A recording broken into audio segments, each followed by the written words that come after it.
Welcome back. ಉಳಿದ ಸುದ್ದಿಗಳು ಇದೀಗ.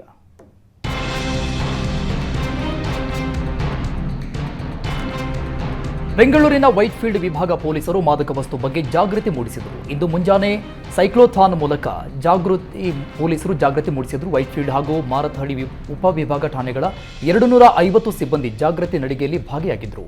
ಸೇ no to drug, yes to life ಶೀರ್ಷಿಕೆಯಡಿ ನಗರದ ಪ್ರಮುಖ ರಸ್ತೆಗಳಲ್ಲಿ ಸೈಕ್ಲಿಂಗ್ ಮಾಡುವ ಮೂಲಕ ಜಾಗೃತಿ ಮೂಡಿಸಿದ್ದಾರೆ. ನೀವು ಪೋಷಕರಾಗಲು ಕಾಯುತ್ತಿದ್ದೀರಾ? ಚಿಂತಿಸದಿರಿ. ಓಯಾಸಿಸ್ ಫರ್ಟಿಲಿಟಿ 90,000 ದಂಪತಿಗಳ ಜೀವನದಲ್ಲಿ ಸಂತೋಷವನ್ನು ತಂದಿದೆ. 7825893601ಗೆ ಕರೆ ಮಾಡಿ. ಅತ್ಯದ್ಭುತ ರಿಯಾಯಿತಿ ಪಡೆಯಿರಿ ಹಾಗೂ ಎಲ್ಲರಿಗೂ ಗುಡ್ ನ್ಯೂಸ್ ಕೊಡಿ. ಮಾದಕ ದ್ರವ್ಯ ವಿರೋಧಿ ದಿನಾಚರಣೆ ನಿಮಿತ್ತ ಬೆಳಗಾವಿ ಪೊಲೀಸರು ಬೈಕ್ ರ್ಯಾಲಿ ನಡೆಸಿದರು. ಬೆಳಗಾವಿ ಜಿಲ್ಲಾ ಹೆಚ್ಚುವರಿ ಎಸ್ಪಿ ಆರ್ಬಿ ಬಸರಗಿ ಜಾಗೃತಿ ಜಾಥಾಕ್ಕೆ ಚಾಲನೆ ಕೊಟ್ಟಿದ್ದಾರೆ. ಬೆಳಗಾವಿ ಪೊಲೀಸ್ ಮತ್ತು ಸಂಚಾರ ಪೊಲೀಸ್ ಠಾಣೆ ಸಿಬ್ಬಂದಿ ಬೈಕ್ ರ್ಯಾಲಿಯಲ್ಲಿ ಭಾಗಿಯಾಗಿದ್ದರು.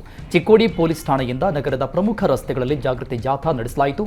ಹೆಲ್ಮೆಟ್ ಬಳಸಿ ಜೀವ ಉಳಿಸಿ ಎಂಬ ಜಾಗೃತಿ ಬೋರ್ಡ್ ಹಿಡಿದು ಪೊಲೀಸರು ರ್ಯಾಲಿ ಸಾಗಿದ್ದಾರೆ.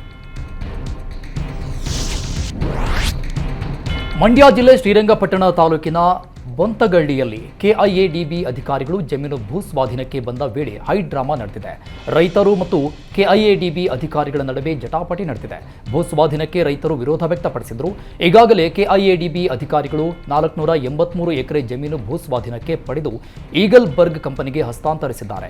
ಇನ್ನು ಮತ್ತೆ 6 ಎಕರೆ ಜಮೀನು ಭೂಸ್ವಾಧೀನಕ್ಕೆ ಬಂದಾಗ ರೈತರು ವಿರೋಧ ವ್ಯಕ್ತಪಡಿಸಿದ್ದಾರೆ.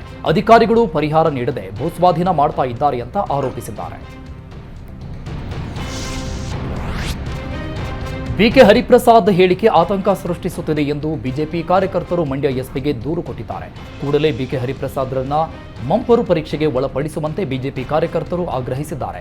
ಪೊಲೀಸ್ ಇಲಾಖೆ ಹರಿಪ್ರಸಾದ್ ಹೇಳಿಕೆಯನ್ನು ಗಂಭೀರವಾಗಿ ಪರಿಗಣಿಸಬೇಕು. ದಾಳಿ ಬಗ್ಗೆ ಷಡ್ಯಂತ್ರ ನಡೆದಿರುವ ಮಾಹಿತಿ ಇರುವುದರಿಂದಲೇ ಬಿಕೆ ಹರಿಪ್ರಸಾದ್ ಹೇಳಿರಬಹುದು. ಪೊಲೀಸರು ಸೂಕ್ತ ತನಿಖೆ ನಡೆಸುವ ಮೂಲಕ ಕ್ರಮ ಕೈಗೊಳ್ಳಬೇಕು. ಹರಿಪ್ರಸಾದ್ ಬಂಧಿಸಿ ಮಂಪರು ಪರೀಕ್ಷೆಗೆ ಒಳಪಡಿಸುವ ಮೂಲಕ ಮುಂದೆ ಆಗುವ ಅನಾಹುತ ತಡೆಯುವಂತೆ ಬಿಜೆಪಿ ಕಾರ್ಯಕರ್ತರು ಆಗ್ರಹಿಸಿದ್ದಾರೆ.